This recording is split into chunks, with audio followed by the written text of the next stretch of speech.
আমরা চাই এই ধরনের অনৈতিক কাজের যারা জড়িত ছিল সবার জন্য বিচার করা হয়। সেটাও হতে পারে। আচ্ছা, এই চুল কি আসলে বিজ্ঞানের কোন কাজে ব্যবহৃত হয় আমরা জানি না।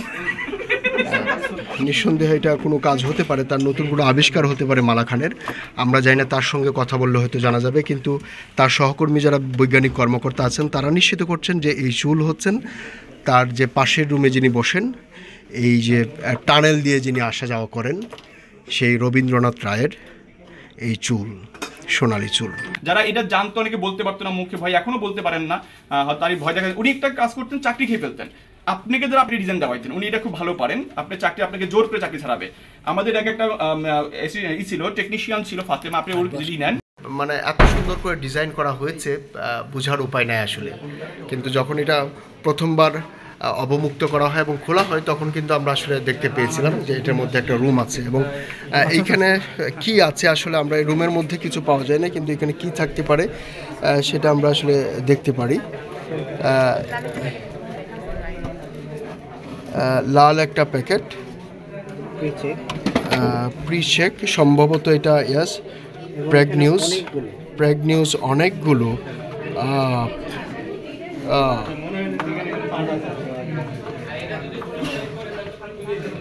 প্রেগনেন্সি টেস্ট আসলে এটা দিয়ে কি বলবো আসলে, বলতে ঠিক আমার গলায় আসছে না, ঠিক জিহ্বায় এই শব্দগুলো উচ্চারণ করতে চাচ্ছে না। এগুলো আসলে বাসায় থাকে, খুব পারিবারিক ব্যাপার এইগুলো, এই বিষয়গুলো, এই পারিবারিক ব্যাপারগুলো আসলে কিভাবে এইখানে আসে। একজন প্রধান বৈজ্ঞানিক কর্মকর্তা তিনি, এবং বিজ্ঞান চর্চা করার কথা, কিন্তু তার রুমে আসলে এই ধরনের কিট পাওয়া, প্রেগনেন্সি কিট, টেস্ট কিট, এগুলো হতেই পারে। এবং উনি তার যে প্রভাব, এতদিনের যে প্রভাব, সেই প্রভাব কাটিয়ে আসলে সবাইকে, বৈজ্ঞানিক কর্মকর্তাদেরকে অনেকটা জিম্মির মতো করে রেখেছিলেন, কেউ মুখ খুলতে পারতো না।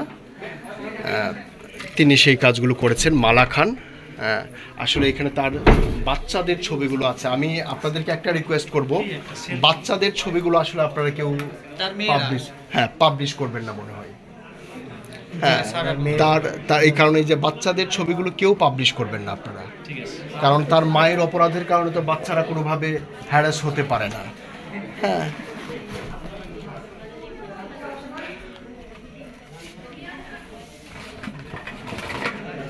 এবং এই জায়গায় হচ্ছে আমরা দেখেছি দুটো তালা আছে। এই যে একটি তালা এমনভাবে ডিজাইন করা হয়েছে আসলে আপনি অবাক হবেন। আমরা অবাক হচ্ছি জায়েদ খানের মতো যদি বলি যে আপনারা আরও অবাক হবেন, এবং আমরা আরও অবাক হচ্ছি যে এত সুন্দর করে ডিজাইন করা হয়েছে। আসলে বিজ্ঞান মনস্ক মানুষ, বিজ্ঞান নিয়ে তিনি চিন্তা ভাবনা করেন। একটা রুম কেমন করে ডিজাইন করলে পরে কেউ সন্দেহ করতে পারবে না যে এই রুমের মধ্যে অন্য কিছু হতে পারে, সেটি তিনি ঠিকঠাকভাবে করেছেন মালা খান। এবং মালা খানের যে অফিস, আমরা তার বিরুদ্ধে আগে কিন্তু দেখেছি যে দুর্নীতির মালা গাছেন মালা খান। এখন সেটি আসলে শুধু দুর্নীতির মধ্যেই সীমাবদ্ধ না, আর্থিক কিংবা তার পিএইচডি জালিয়াতির মধ্যেই সীমাবদ্ধ না, একেবারে তার চরিত্র নিয়েও কিন্তু টান দিয়েছে। সেগুলো আসলে মুশকিল বলা, লজ্জাজনক ব্যাপার। তার সহকর্মীরা বলতে চান না, এখানে যারা সিনিয়র সায়েন্টিফিক অফিসার তারা এই শব্দগুলো উচ্চারণ করতে চান না, তারাও লজ্জিত আসলে। কিন্তু বাস্তবতাই হচ্ছে এটা, এই বাস্তবতা তো কেউ অস্বীকার করতে পারে না।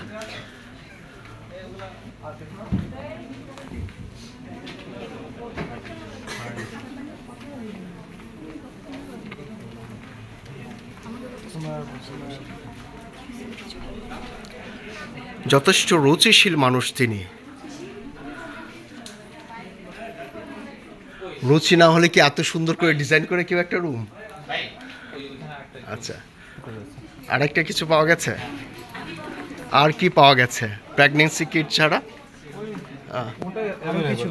ও, প্রেগন্যান্সি টেস্ট কিট কতগুলো! আল্লাহ, অনেকগুলো, এখানে হিউজ পরিমাণ।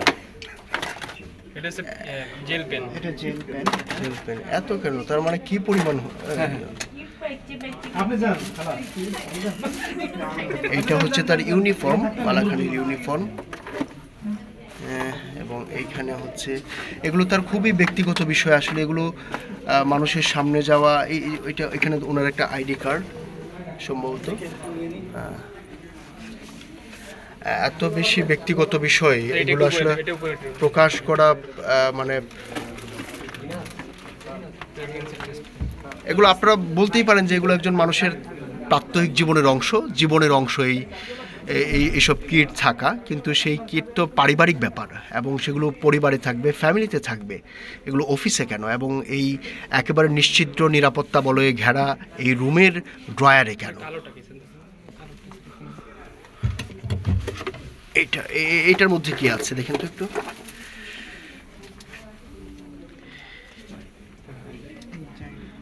উপরের ড্রয়ারে কি আছে?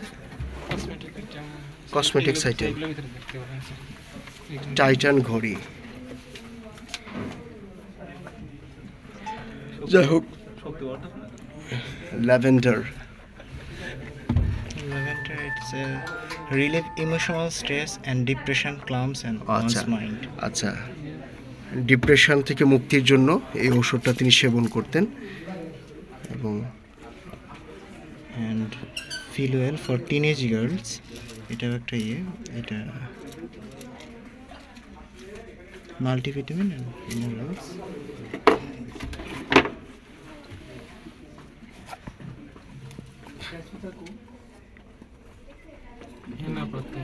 এটা জর্দা। জর্দা, পানের সঙ্গে এই জর্দা ব্যবহৃত হয় না? জর্দা, টাইটান ঘড়ি।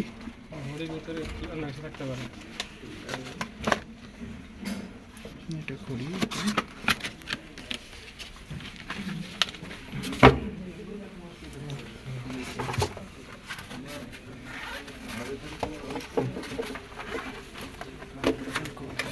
Alcohol pads. এখানে একটি চুল আচ্ছা। দেখা যাচ্ছে। এটি চুল চুল কি? রবীন্দ্রনাথ রায় চৌধুরীর রবীন্দ্রনাথ রায় চৌধুরী? সোনালী চুল এরকম, আচ্ছা, ওনার চুল এরকম? ওনার চুল এরকম, ওনার আচ্ছা। দাড়ি এরকম। সেটা ওনার এই জায়গাটায় কেন চাবিগুলো কি স্যার এইখানে রাখা ছিল? সেটাও হতে পারে। আচ্ছা, এই চুল কি আসলে বিজ্ঞানের কোন কাজে ব্যবহৃত হয় আমরা জানি না। নিঃসন্দেহে এটা কোনো কাজ হতে পারে, তার নতুন কোনো আবিষ্কার হতে পারে মালা খানের, আমরা জানি না। তার সঙ্গে কথা বললে হয়তো জানা যাবে। কিন্তু তার সহকর্মী যারা বৈজ্ঞানিক কর্মকর্তা আছেন তারা নিশ্চিত করছেন যে এই চুল হচ্ছেন তার যে পাশের রুমে যিনি বসেন, এই যে টানেল দিয়ে যিনি আসা যাওয়া করেন, সেই রবীন্দ্রনাথ রায়ের এই চুল, সোনালী চুল। যাই হোক, আপনারা এতক্ষণ দেখলেন আসলে একটা প্রতিষ্ঠানের আড়ালে হ্যাঁ হচ্ছে মানুষের জীবনের মান উন্নয়নে কাজ করছেন ডক্টর মালা খান, ওই সাইডে যে ডিজের রুম আছে সার্ভার রুমের পাশে। অনুপ্রেরণার প্রতীক মালা খান। এবং তিনি ডিআরআইসিএম মানুষের কল্যাণে একটি উন্নয়ন উদ্যোগ, অর্থাৎ মানুষের জীবনযাত্রাকে আরও কতটা সহজ করা যায় সেসব কাজ করার জন্যই মূলত এই ডিআরআইসিএম প্রতিষ্ঠা হয়েছিল এবং তিনি সেই উদ্যোগটা নিয়েছিলেন। এবং তার অর্জন আজ মনে হচ্ছে সবই ম্লান।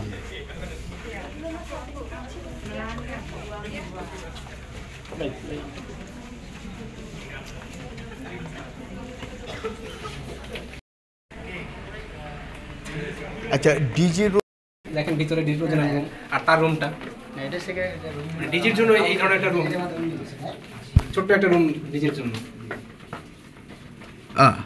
ওকে, এই হচ্ছে ডিজির রুম। ডিজির রুম তো অবহেলিত একেবারে। ডিজির রুম মানে একটা কম্পিউটারও পাঠানো। আচ্ছা, আপনি নিজেই বললেন